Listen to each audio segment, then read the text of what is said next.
And with a history of impersonating a military officer, is now facing more charges. His name, Kyle Barwan. He was arrested last month in Polk County. Deputies say he tried to scam a woman out of money, claiming he worked in special ops. After reports of his arrest, another victim came forward.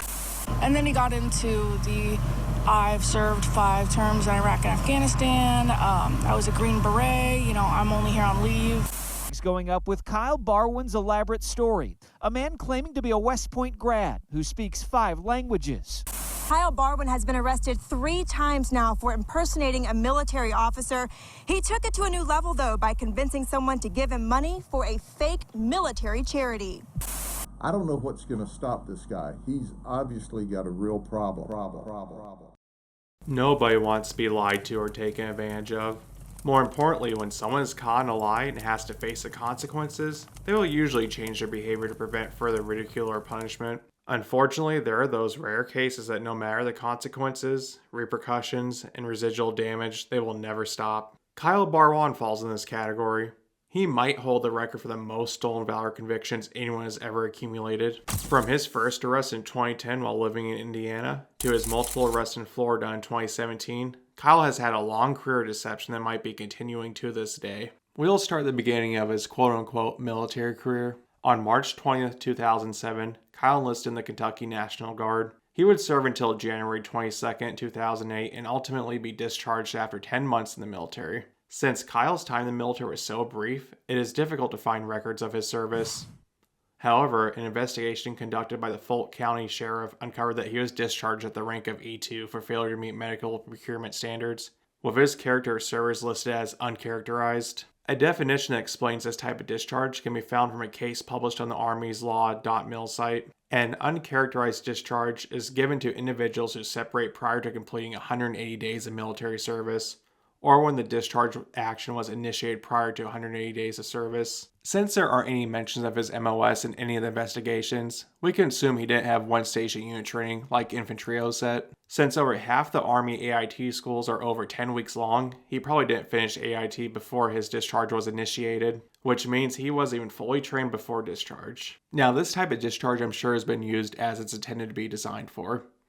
But the only times I actually saw this discharge used in the Army was when a commander wanted to quickly separate someone from service that was either a troublemaker or just wasn't meeting the cut. Well, if we fast forward to November 2010, Kyle would receive his first arrest in Indiana for impersonating an officer in possession of cocaine. He would end up going to jail for a year and a half following these crimes.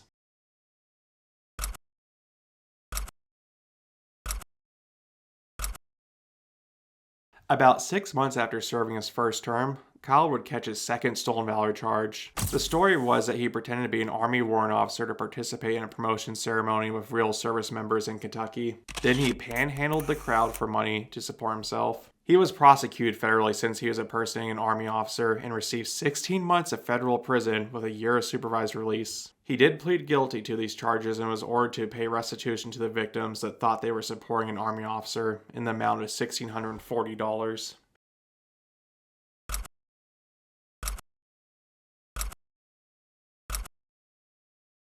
Well, you'd imagine that Kyle would start learning his lesson, but he'd be charged and convicted of 2 counts for false impersonation of an officer of military in Illinois less than 6 months after his release from September 2014.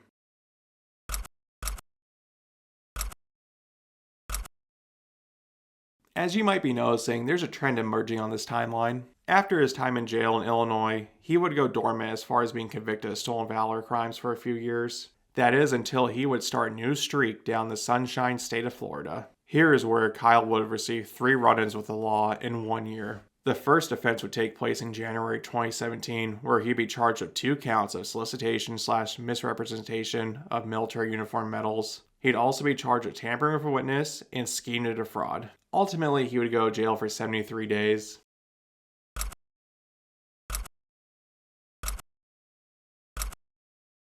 After being released in April, he'd go to jail again for 42 days. The charges were 3 counts of violation of probation and solicitation/misrepresentation military uniform/medals.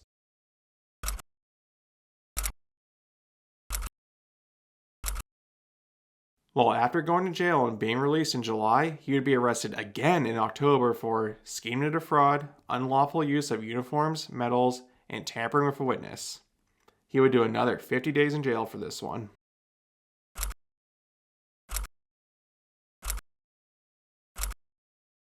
The sheriff of Polk County would have some stern words for Kyle following these 3 arrests. Franklin, once again, acting and telling people he was a Green Beret and taking money from them. So now he's in the county jail. This guy wants uniforms so much, we gave him one, an orange uniform. I don't know what's going to stop this guy. He's obviously got a real problem. This guy is a liar. He's not able to be in the military. He tried to, and they put him out. When you look at this guy, and he tells you he's former military, he tells you he's former ranking officer in the military, he tells you he's a Green Beret, what he is a walking, talking nut. He got out of the county jail and apparently started working the same ruse almost immediately. Yes. So what do you think about the fact that he didn't even take a breather? I think he's got a hitch in his giddy up. Kyle's scam was to present himself as an Army captain or warrant officer who was a special forces sniper that deployed for 5 years as a highly decorated war hero who was running a charity for homeless veterans who needed donations. One's latest victim didn't want to be identified. And then he got into the I've served 5 terms in Iraq and Afghanistan. I was a Green Beret. I'm only here on leave. She knew something wasn't right. He said he was here helping homeless and, kind of asked for money. Enough to start asking for cash. You gave him money for things.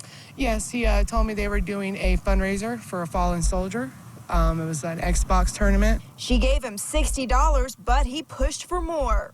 I know how this works. That's when this is not adding up. A quick Google search later, she found Barwan had been arrested twice before in Kentucky and Illinois for lying about working for the U.S. military and soliciting money. That's when she backed off and called the sheriff. As interesting as Kyle's story is, the question still remains, does he deserve criticism since his last arrest was in 2017? That's where the concern comes in. With how many different aliases Kyle has and him constantly moving around the country, it's nearly impossible to verify that he hasn't been arrested since his 2017 marathon. It also doesn't help that he has at least 2 birthdays on record. While there have been many unconfirmed interactions with Kyle since his last documented arrest, where he's continuing his shenanigans, but these claims can't be verified just like his military career. But the catalyst for this video was seeing him parade around Planet Fitness with his Green Beret sleeve. From what I can tell, the inscription reads, "1 shot, 1 kill" on the tattoo. We also can see a bomb that says Old Glory with some smoking brass cases on his arm. But by far, the cherry on top, the Picasso of all of his tattoos, has to be the No Regrets tattoo on his arm. With his record and infinite aliases, we'll never know how far the rabbit hole actually goes for Kyle Barwan. Hopefully he covers his tattoos and has learned his lesson. Only time will tell if we've seen the last of him.